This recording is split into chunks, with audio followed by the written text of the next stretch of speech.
in just a moment. But earlier on, Deputy President William Ruto attended a church service at the JCC in Mombasa. Let's now listen in to what the Deputy President had to say. That by God's grace, I will deliver the President here the next time he comes to Mombasa. I will. And Bishop Lai, you can hold that. You can hold that to me, that I will do that. And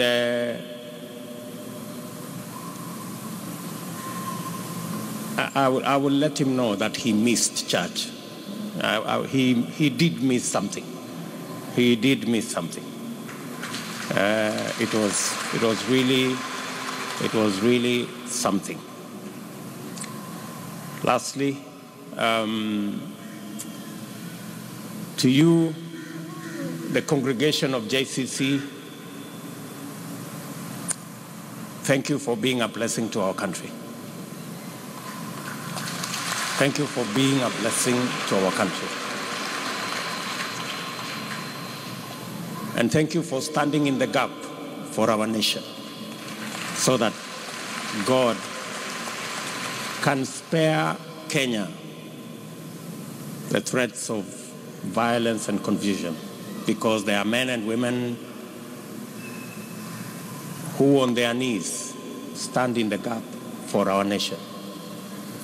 It is not simple, and we don't take it for granted.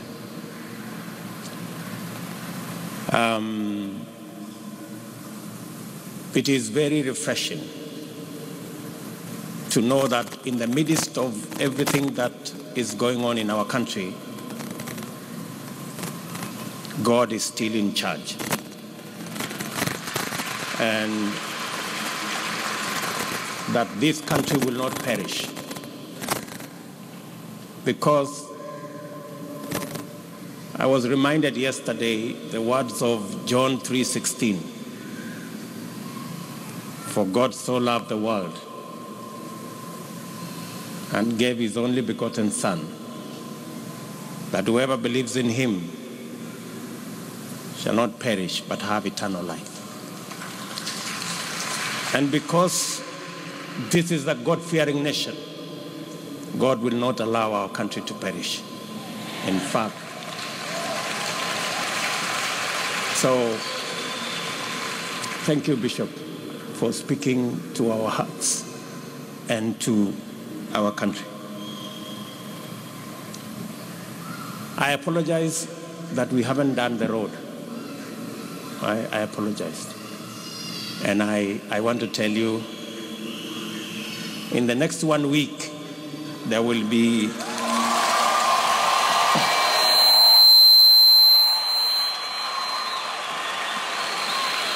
we will send. Well, the Deputy President will be joining President Uhuru Kenyatta today at the Serani grounds for a public rally there. So let's speak to Francis Ontomwa, who is at the Serani grounds where the rally is expected to take place later this afternoon. Francis, good afternoon. Bring us up to date with the preparations on the ground. Well, good afternoon, Michelle, and we are minutes away from the arrival of the head of state here. President Uhuru Kenyatta is any moment from now landing at the Moi International Airport. And the Deputy President, William Ruto, is already here in Mombasa. He was at a church service at JCC Bamburi, and I'm told he has just left with an entourage of party supporters headed to the Moi International Airport, where they are going to pick the head of state. That they will be coming right here at the Serani grounds, where this meeting here, as you can see, already party supporters and the head of state supporters have already thronged here, ready to receive the head of state. And it is one of those important meetings for the head of state, being days to the repeat presidential election. And this is another stage to mobilize and really to forge ahead in terms of really trying to ensure that he brings together the people of the Coast region and ensure that he bags their votes come at the repeat presidential election. But what is important largely here, and what has been given a lot of focus by the media, is that report that the former Mombasa Senator Omar Hassan is among those who've been invited to this meeting. And why it is important to focus on that subject is because it is expected that he could be joining Jubilee, and those are speculation that we are yet to confirm, and we are yet really to confirm whether he'll be arriving here. But there was a confirmation from Najib Balala, who is a cabinet secretary in Uhuru's government, who has said that indeed they had talks with Senator Omar, and he made quite a commitment that he could be attending this meeting, and that is what is expected largely here, just to show you the kind of defection that are happening down here. This time around, Jubilee has a lot of focus down here, given that they are banking on what happened in the nullified election. They're saying that they made a better mark, and that is the focus that they are bringing on the table right now, saying that they expect to make even a better mark this time around. And therefore, it's all colorful here. The reds are mixing very well here. So many people have come in huge numbers, of course, ready to hear what the head of state will be having for them. All right, and Ontomo, other than the expected defectors, President Uhuru Kenyatta is expected to welcome to the Jubilee Party this afternoon. I understand the emotive land question is also expected to take center stage there. Bring us up to date with more on that.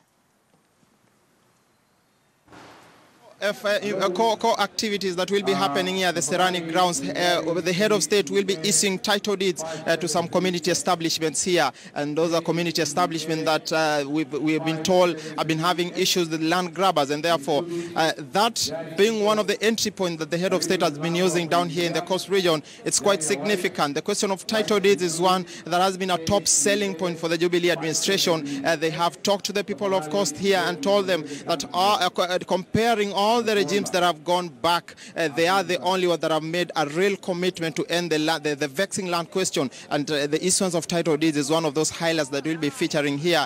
But largely the head of state will be sending a strong message here to try and woo the supporters of the coast region here, to tell them that they have huge stakes to find in the Jubilee administration. That is will be the rallying call here by the head of state. And just to show you how significant it is not just coming alone, as I indicated earlier. He'll be coming with the deputy president plus a host of leaders from the coast region here. And there have been massive defections in the last couple of months. We've seen even before the general election of August 8th, we saw massive defections of many top leaders from the coast region here crossing over from the opposition headed to the Jubilee. And those are the kind of movements that Uhuru Kenyatta is really banking on to really translate into numbers. And having made his mark in the last election, which was nullified actually, he feels that this could be a better chance perhaps to make